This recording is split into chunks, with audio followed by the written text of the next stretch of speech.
Morning team, Greg, Acupuncture Queenstown. Today's discussion is about muscles.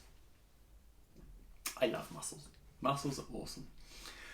Muscles are fabulous and they do so much stuff in your body that you didn't even think about or realise. When we talk about muscles, we tend to think of fitness muscles and gym muscles and sports muscles and so on, which are all important. There are muscles in your heart. Your heart is in fact a muscle. One of the most amazing things about your heart is it never stops contracting. If you try lifting any amount of weight up and down, not long and you just run out of energy to do it. Either very light, you'll just get tired. You're trying to walk forever, you can't. But your heart never stops doing this until you cark it. It's amazing. But even within the heart, there are little muscles that open up the valves. In your eyeballs, around your eyes, little muscles that change the dilation of your pupils and change your focus of your eyes. Interesting enough, that's why when you're looking at things close, the muscles have to contract to change the shape of your eyeball to focus on close things. The muscles have to relax to change the shape of your eyeball to look at distance. So why distance is more relaxing to the eye than close-up studying. Interesting. And there's a whole system of eye exercises called the Bates method to help correct or assist your eyes or your vision without using glasses. But that's for another day. What's going to discuss today is how your muscles work in terms of your health and what knots are, how cupping works, how stretching works, etc. So keeping it simple, your muscles are made up of muscle fibers. There's generally two sets, actin and myosin, and they slide across each other like this. So if my muscles are stretched out, the muscle will be flat. When you contract a muscle, these slide over each other and it bunches up, which makes your muscles look bigger. So if you tense a muscle, it looks thicker. When you stretch it out, it looks thinner. Now a knot is generally a little bit of muscle that gets jammed up like that. The rest of the muscle still works, so you can still move, but there's a bit that's just not working as well. Now those fibers don't really wrap over each other, but they get kind of stuck together. So to release these, we need to do some work to that. Now we can do some active stretching, contracting and relaxing. Sometimes that will reset it. Essentially those muscle fibers have got themselves into a contract pattern and they don't know or won't let go.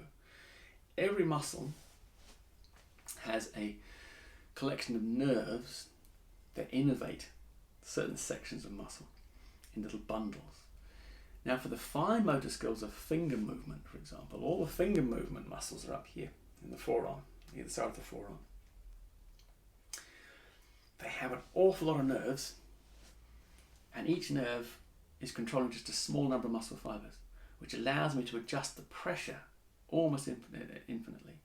So I can squeeze really hard and really light and all through my hands. Try and get that same sensitivity out of my feet. When I'm pushing something from my heel, it's not going to work in the same way. Because these muscles here, lots of nerves controlling small amounts of muscle fibers. So I can go 1, 2 muscle fibers, 4, 5, 10, 100 with adjustment. In my legs, I have less nerves, affecting bigger bunches of muscle fibers in a go. So there's some adjustment, but it's usually kind of push real hard. There's not so much range. And this is different across the body and how it works. What a knot often is one of these nerves has got itself told that muscle to contract and it's not getting the message to relax. The other muscles, part of the muscle, are relaxing and contracting as they're meant to, but this one's stuck in a contraction pattern. One of the ways acupuncture works is you pop the needle in on top of where that knot is. That increases the blood flow to the area and it helps to reset the nerve, reset the message, electrical message, so that muscle goes, oh, okay, I'm relaxed now. And that little section of fibers, that knot, will relax. The same will happen with a massage, to a certain extent, not quite the same, but similar. And you're massaging that knot out, you moving, it creates the blood flow, you separate the muscle fibers, suddenly when they become free, the whole thing should move better. What massage does is you're pushing down on the knot and you're trying to loosen it up. The way cupping works is you have your muscle fibers here and you normally stretch them this way, backwards and forwards. The cup stretches the muscles upwards. and we hold it there for about 5 minutes in this stretched position. Now that allows the fibres to reposition themselves. It also pulls what's called the stagnant blood, which is the old kind of waste products that sit around this damaged areas. Pulls it up to the surface. Then when we take the cup off, there can be maybe a bruise at the top. Not so much a bruise as it's pulled up this, we haven't damaged it, we pulled up the damage that was already there. Then, as the muscles sit down again, the muscle fibres come down, they move better.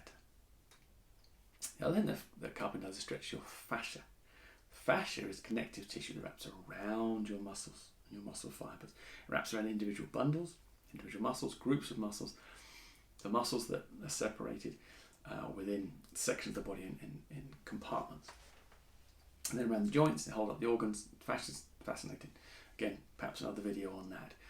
Best way to think of fascia is if you take the skin off a raw chicken, the white stuff that's sticking the skin to the muscles is fascia. What separates this bit of muscle on the chicken leg from this other bit of muscle on the chicken leg is fascia. Keeps it in bundles. Okay. So the cupping will stretch the fascia, stretches the muscles, pulls the old blood out, and then brings the new blood in to increase the circulation. All of which means everything moves better afterwards. The acupuncture will take those knots. If we kneel directly on the knot, or we can reset the whole muscle, depending on what we're aiming to do, it'll move better. The massage will loosen it better. All these are affected, remember, by how nerves work. If you go and see an osteopath or a chiropractor, they focus a lot on the joints of the spine and where the nerves come out. And if they're restricted, then the nerve impulse to the muscle is not as good. It doesn't work as well. So all the systems have a similar idea. Remember, all bodies are the same or similar basic structure. Treatment options often are trying to do a similar thing, just with a different, emphasis. So, what I also wanted to mention about muscles is how they pull, and no muscles push, by the way. Even though it might look like I'm pushing, if I push something here, if I push the table down or push things away from me, I'm not actually pushing. All muscles contract. They pull two sets of bones together. Okay, so if I'm pushing, like doing a press up here, technically what happens is my chest muscle here is pulling my arm closer to my chest, so it pulls it across. That has the action of pushing me away. Okay, so all muscles pull, and they work in teams. One of the things that causes this aches and pains is issues to do with what's called the antagonistic pairs of muscles. So if I want to lift my arm up here, and so I want to pick something up, use my bicep to lift it up, my tricep muscle on the back has to relax to allow that to happen. If my tricep is tense, I can't do that. That's why if you get a cramp in your leg at night and you try and move, you can't move because it's locked in that position. You can't get the other muscles to pull the foot up or what you're trying to do because the other one's locked. Only when that relaxes can you do that. So, in order to work one muscle, the other one must relax. So they need to work in pairs. And it helps if the pairs are reasonably similarly balanced in terms of strength. Now what this means in terms of aches and pains, particularly the low back and the shoulders and the neck, is down to the pairs not being quite balanced. So if you get a lot of neck trouble and shoulder stuff, often we're all contracted through the muscles in the upper back here, between the shoulder blades and up in the neck, on the back, and that's where we register the pain. Everyone comes in saying, oh, I'm all tight up here, it's all knotty and horrible. Now we can cut this, we can massage this, you can get treatment. Often people have had treatment for a long time on things to loosen the knots, which is great. Totally cool. But long term, often the problem is in the opposite side to where you think it is. If I'm tight here and I'm hunched, my chest muscles are tight and short, and I'm hunched forward, I'm like this. Now, I know this feels wrong, so I don't want to walk around like this. So I pull myself straight, but I have to pull by using the muscles of my back. I pull my shoulders back, and I pull my head up. So I'm straight.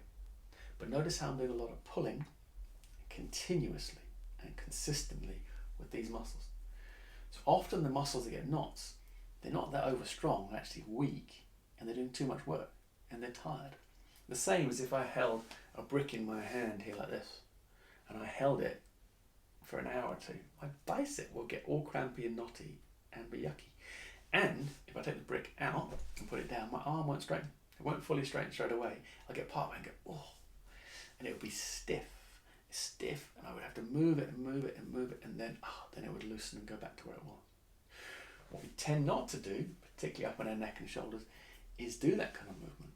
To reset things and get them, we need to give them a full stretch forward and back and all the different movements that the body wants to do. Same as the bicep would have been, to reset.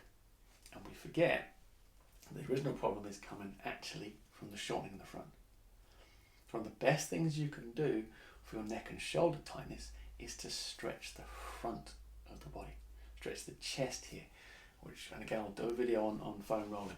You lie on the foam roller, you stretch your chest out.